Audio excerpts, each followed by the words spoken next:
Hello, നമുക്കിന്ന് cauliflower കറി ഉണ്ടാക്കിയാലോ? നമുക്ക് അപ്പത്തിൻ്റെ കൂടെയൊക്കെ കഴിക്കാനാണെങ്കിൽ ചാറ് പോലെ ഉണ്ടാക്കാം, അല്ലാതെ ഉണ്ടാക്കാം കേട്ടോ. അപ്പോൾ അടിപൊളിയായിട്ട് നമുക്കൊന്ന് ഉണ്ടാക്കാം. അപ്പോൾ ഞാൻ ഈ കോളിഫ്ലവർ എടുത്തിട്ട് അതിൻ്റെ ഇലയൊക്കെ കളഞ്ഞ് ഇതുപോലെ കഴുകി വൃത്തിയാക്കി എടുത്തിട്ടുണ്ട് കേട്ടോ. ഇനി നമുക്കിതൊന്ന് ഫ്രൈ ചെയ്തെടുക്കാനായിട്ട് അതിന് മുന്നേ ഒരു പാത്രത്തിലേക്ക് ഇട്ടിട്ട് അതിനകത്ത് കുറച്ച് മഞ്ഞൾപ്പൊടി ലേശം ഉപ്പും കൂടി ചേർത്തിട്ട് വെള്ളം ഒഴിച്ച് അതൊന്ന് മുങ്ങിക്കിടക്കുന്ന രീതിയിൽ വെള്ളം ഒഴിച്ചിട്ട് ഒന്ന് തിളപ്പിച്ചിട്ട് നമുക്കതൊന്ന് കോരിയെടുക്കാം കേട്ടോ. അതിനകത്തുള്ള കീടാണുക്കളോ പുഴുക്കളോ അല്ലെങ്കിൽ എന്തെങ്കിലും വിഷത്തിൻ്റെ അംശമൊക്കെ ഉണ്ടെങ്കിൽ പോയി കിട്ടും അങ്ങനെ ചെയ്ത് കഴിഞ്ഞാൽ. അപ്പോൾ ഞാനിതിലേക്ക് ഇത് മുങ്ങിക്കിടക്കുന്ന രീതിയിൽ വെള്ളം ഒഴിച്ചതിന് ശേഷം അടുപ്പത്ത് വയ്ക്കാം കേട്ടോ. അത് ഒരുപാടൊന്നും വേവിക്കേണ്ട, ഒന്ന് തിളച്ച് കിട്ടിയാൽ മതി. അപ്പോഴേക്കും നമുക്കതൊന്ന് വാരിയെടുക്കാം.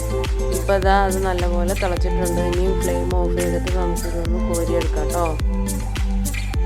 ഇനി ഞാനൊരു പാത്രത്തിലേക്ക് ഇതിനാവശ്യത്തിനുള്ള ഉപ്പും 1 ടീസ്പൂൺ കുരുമുളക് പൊടിയും 1 ടേബിൾ സ്പൂൺ മുളക് പൊടിയും അതുപോലെ കോൺഫ്ലവർ ഒരു 2 ടേബിൾ സ്പൂൺ ഇട്ട് കൊടുക്കുന്നുണ്ട് കേട്ടോ.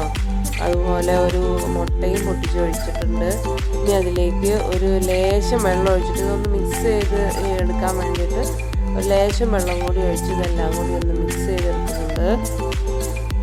കൂടുതൽ കോളിഫ്ലവർ ഉണ്ടെങ്കിൽ അതിനനുസരിച്ച് കോൺഫ്ലവറും കൂട്ടിയെടുക്കണേ. അതുപോലെ തന്നെ ഉപ്പും എല്ലാ കാര്യങ്ങളും കൂട്ടി എടുക്കണം. ഇപ്പോൾ അതാ ഞാനിത് മിക്സ് ചെയ്തെടുത്തിട്ടുണ്ട്. ഇത് നമ്മുടെ കോളിഫ്ലവറിൻ്റെ ഓരോ പീസും എടുത്തിട്ട് ഇതിനകത്തൊന്ന് മുക്കിയിട്ട് അതുപോലെ ഒന്ന് മാറ്റി വയ്ക്കാം കേട്ടോ. അത് കഴിഞ്ഞ് നമുക്ക് ഒരു അരമണിക്കൂർ റെസ്റ്റ് ചെയ്യാൻ വെച്ചതിന് ശേഷം നമുക്കിതൊന്ന് ഫ്രൈ ചെയ്തെടുക്കാം. ഞാനിപ്പോൾ അതെല്ലാം തന്നെ മുക്കി എടുത്തിട്ടുണ്ട്. ഇനി അതവിടെ ഇരിക്കട്ടെ. ഇനി ബാക്കിയുള്ള പാത്രത്തിലുള്ള അതിനകത്തേക്ക് കുറച്ച് കോൺഫ്ലവറും കൂടി ഇട്ട് കൊടുത്തിട്ട് നമ്മുടെ കറിക്ക് ഒരു ഗ്രേവി ഉണ്ടാക്കാൻ വേണ്ടിയിട്ടാണ് 1 ടീസ്പൂൺ പഞ്ചസാരയും 1 ടീസ്പൂൺ മുളക് പൊടിയും അതുപോലെ അതിനാവശ്യത്തിനുള്ള ഉപ്പും കൂടി ഇട്ടിട്ട് ഒരു ലേശം വെള്ളം കൂടി ഒഴിച്ച് ഞാൻ ഇതൊന്ന് മിക്സാക്കി എടുക്കുന്നുണ്ട് കേട്ടോ. അവസാനം നമ്മൾ കറി ഉണ്ടാക്കി കഴിയുമ്പോൾ ഇതൊന്ന് ഒഴിച്ച് കൊടുക്കുന്നുണ്ട്. അതിന് വേണ്ടിയിട്ടാണ് ഇതിവിടെ കലക്കി വെച്ചിരിക്കുന്നത്. ഇനി നമ്മുടെ കറിക്ക് ഗ്രേവി ഉണ്ടാക്കാനായിട്ട് നമുക്ക് ക്യാപ്സിക്കം, ഇഞ്ചിയും വെളുത്തുള്ളിയും ഒരു 3 തക്കാളിയും 3 സവാളയും എടുത്തിട്ടുണ്ട്. അത് നമുക്ക് ചെറുതായിട്ട് അരിഞ്ഞെടുക്കണം. ഞാനിപ്പോൾ ഇഞ്ചിയും വെളുത്തുള്ളി ഇതുപോലെ ചെറുതായിട്ട് ചതച്ചെടുത്തിട്ടുണ്ട്. അതുപോലെ കാപ്സിക്കം ചെറിയ കഷ്ണങ്ങളായിട്ട് അരിഞ്ഞെടുത്ത് കുറച്ച് മല്ലിയില എടുക്കാം. തക്കാളിയും സവാളയും ഇതുപോലെ അരിഞ്ഞെടുക്കണേ. സവാള സ്ക്വയറായിട്ട് അരിഞ്ഞെടുക്കണം. ഇനി നമുക്ക് വേണ്ടത് കറുകപ്പട്ടയും ബേ ലീഫുമാണ്.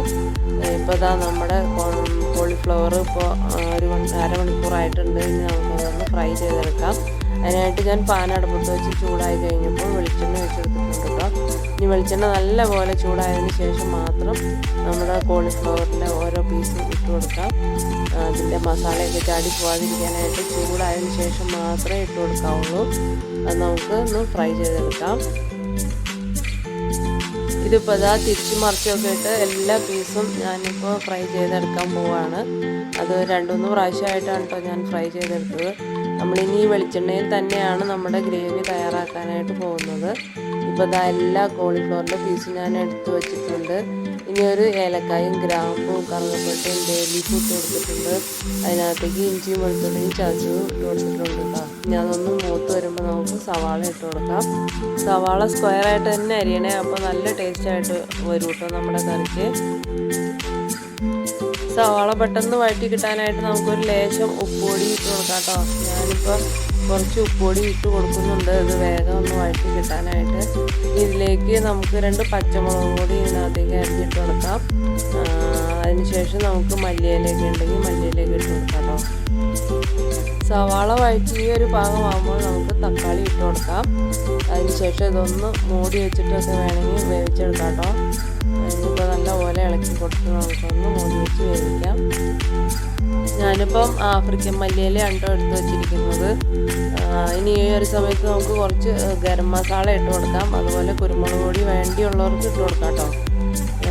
എരിവ് കുറവാണെന്ന് തോന്നുകയാണെങ്കിൽ. ഞാനിപ്പോൾ ഇത് കാപ്സിക്കം ഇട്ട് കൊടുക്കുന്നുണ്ട്. ഇതെല്ലാം കൂടി ഒന്നുകൂടി ഇളക്കി കൊടുത്ത് നമുക്ക് വേവിച്ചെടുക്കാം. ഇനി അതവിടെ മൂടി വെച്ച് വേവിക്കുകയാണ്. ഇപ്പോൾ ഇതാ ഇനി ഞാൻ ഞാൻ മല്ലിയില ഇട്ട് കൊടുക്കുകയാണ്. ഇപ്പോൾ ഇതാ നമ്മുടെ തക്കാളിയും കാപ്സിക്കും ഒക്കെ അത്യാവശ്യം വെന്ത് വന്നിട്ടുണ്ട്. ഇനി നമുക്ക് വറുത്ത് വെച്ച കോളിഫ്ലവർ ഇതിനകത്തേക്ക് ഇട്ട് കൊടുക്കാം കേട്ടോ. ഇനി അതും കൂടി ഒന്ന് മിക്സ് ചെയ്തിട്ട് നമുക്കൊന്ന് വേവിച്ചെടുക്കാം. ഇപ്പോൾ മിക്സ് ചെയ്യുമ്പോൾ ഒന്ന് പതുക്കെ ഇളക്കി കൊടുക്കണേ. ഒരുപാട് പെട്ടെന്നൊന്നും ചെയ്യരുത്, ഇത് ഉടഞ്ഞു പോകാൻ സാധ്യതയുണ്ട്. അപ്പോൾ അതുകൊണ്ട് പതുക്കെ ഇളക്കാനായിട്ട് ശ്രദ്ധിക്കണേ. ഈ ഒരു സമയത്ത് നമുക്ക് ഇതിനകത്തേക്ക് നമ്മുടെ ടൊമാറ്റോ സോസ് കുറച്ച് ഞാൻ എടുത്ത് വെച്ചിട്ടുണ്ടാവുന്നേ, ആ ടൊമാറ്റോ കെച്ചപ്പ് കുറച്ച് ഒഴിച്ച് കൊടുക്കുക അതിനകത്തേക്ക്. ഞാനിപ്പോൾ ഒരു 3 ടേബിൾ സ്പൂൺ ടൊമാറ്റോ കെച്ചപ്പ് ഇതിനകത്തേക്ക് ഒഴിച്ച് കൊടുക്കുന്നുണ്ട്. ഇനി കുറച്ച് ചില്ലി സോസും കൂടി ഇതിനകത്തേക്ക് ഒഴിച്ച് കൊടുക്കുന്നുണ്ട് കേട്ടോ. ഇത് രണ്ടും കൂടി ഒഴിക്കുമ്പോൾ നല്ല ടേസ്റ്റ് ആയിക്കോട്ടെ നമ്മുടെ കറിക്ക്. അപ്പോൾ അതും കൂടി ഞാൻ ഇതിനകത്തേക്ക് ഒഴിച്ച് കൊടുക്കുകയാണേ. ഇനി ഇതെല്ലാം കൂടി ഒന്ന് മിക്സ് ചെയ്തിട്ട് നമുക്ക് ഒന്നുകൂടി വേവിച്ചെടുക്കാം. അതിനുശേഷം നമ്മൾ ആദ്യം ഉണ്ടാക്കി വെച്ചിരുന്ന ആ കോൺഫ്ലവറും നമ്മുടെ ആ കോളിഫ്ലവറും മുക്കി വെച്ച കോൺഫ്ലവറിൻ്റെയൊക്കെ മിക്സ് ഇല്ലേ, അത് ഇനി നമുക്ക് ഇതിനകത്തേക്ക് ഒഴിച്ചു കൊടുക്കാം. അപ്പോൾ ഒരു ഗ്രേവി ആയിട്ട് കിട്ടുക. ഈ ഒരു സമയത്ത് നമുക്ക് ഉപ്പ് കുറവാണെങ്കിൽ ഉപ്പ് ഇട്ട് കൊടുക്കാം കേട്ടോ. ഇതെല്ലാം കൂടി മിക്സ് ചെയ്തിട്ട് നമുക്ക് ഇതൊന്ന് തിളപ്പിച്ചെടുക്കണേ. ഒന്ന് മൂടി വെച്ചിട്ട് വേണമെങ്കിൽ വേവിച്ചെടുക്കാം, അല്ലെങ്കിൽ കുഴപ്പമില്ല, ഒന്ന് തിളച്ച് കിട്ടിയാൽ മതി. ഇപ്പോൾ ഇതാ നമ്മുടെ കോളിഫ്ലവർ കറി ഇവിടെ റെഡി ആയിട്ടുണ്ട്. നല്ല ഡ്രൈ ആയിട്ടാണ് കേട്ടോ ഇതിരിക്കുന്നത്. നല്ല ടേസ്റ്റ് ആയിട്ട് അത് കഴിക്കാനായിട്ട്. നമുക്ക് വെജിറ്റബിൾ ബിരിയാണിയൊക്കെ ഉണ്ടാക്കുകയാണെങ്കിൽ അതിൻ്റെ കൂടെ കഴിക്കാൻ പറ്റിയ ഒരു കറിയാണ് ഇത്. അപ്പോൾ എല്ലാവരും ഒന്ന് ട്രൈ ചെയ്ത് നോക്കണേ. ഇനി നമുക്ക് പിന്നെ വേണമെങ്കിൽ ലൂസാക്കി എടുക്കാൻ അതിനകത്തേക്ക് 1-ാം പാലും 2-ാം പാലും ഒക്കെ ഒഴിച്ച് കൊടുക്കുകയാണെങ്കിൽ നമുക്ക് അപ്പത്തിൻ്റെ കൂടെയോ ചപ്പാത്തിയുടെ കൂടെയൊക്കെ കഴിക്കാനായിട്ട് അങ്ങനെ ചെയ്യാം. ഞാനിപ്പോൾ ഇത് രണ്ടും കൂടി കാണിക്കുന്നുണ്ട്. തേങ്ങാപ്പാലും കൂടി ഇതിനകത്തേക്ക് ഒഴിച്ചു കൊടുത്താൽ നല്ല ടേസ്റ്റ് ആയിരിക്കും അത് കഴിക്കാനായിട്ട്. അപ്പോൾ അത് നമുക്ക് അപ്പത്തിൻ്റെ കൂടെ ചപ്പാത്തിയുടെ കൂടെയൊക്കെ അടിപൊളിയായിട്ട് കഴിക്കാം കേട്ടോ.